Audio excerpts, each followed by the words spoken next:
हे देवी गंगे, तुम देवगण की ईश्वरी हो। हे भगवती, तुम त्रिभुवन को ताड़ने वाली, विमल और तरल तरंगमयी तथा शंकर के मस्तक पर विहार करने वाली हो। हे माता, तुम्हारे चरण कमलों में मेरी मति लगी रहे। हे भागीरथी, तुम सब प्राणियों को सुख देती हो। हे माता, तुम्हारी जय हो। एक बार 100 वर्ष की अनावृष्टि से अकाल पड़ गया। सबको दुखी न देख सकने के कारण अत्रि ने समाधि लगा ली। श्री अनसुईया जी उनकी सेवा में अन्न जल आदि का त्याग कर वहीं उपस्थित रहीं। दोनों का कठिन तप देखकर देवता, ऋषि और गंगा जी उनके दर्शन को आए। सबके चले जाने पर गंगा और शिव जी वहीं ठहर गए। गंगा ने सोचा कि यदि मैं ऐसी महासती का उपकार कर सकूं तो मेरे बड़े भाग्य हैं।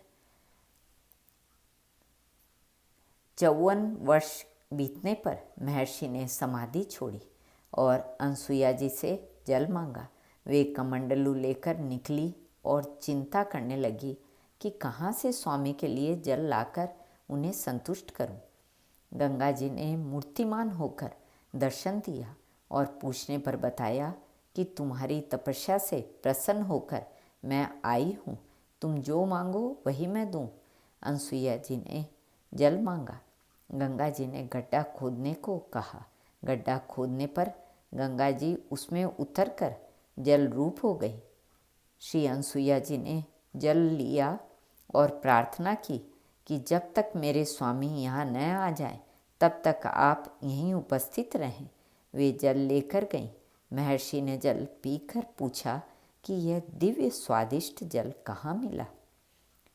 सारा वृत्तांत सुनकर महर्षि ने आकर कुंड और गंगा जी का दर्शन पाकर प्रणाम और स्तुति करके प्रार्थना की कि अब आप यहाँ से न जाएं। गंगा जी ने कहा कि तुम अपने 1 वर्ष की शंकर और पार्वती की सेवा का फल हमें दे दो तो हम यहाँ रह जाएं।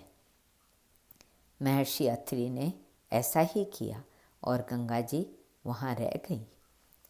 श्री कृष्णार्पणमस्तु।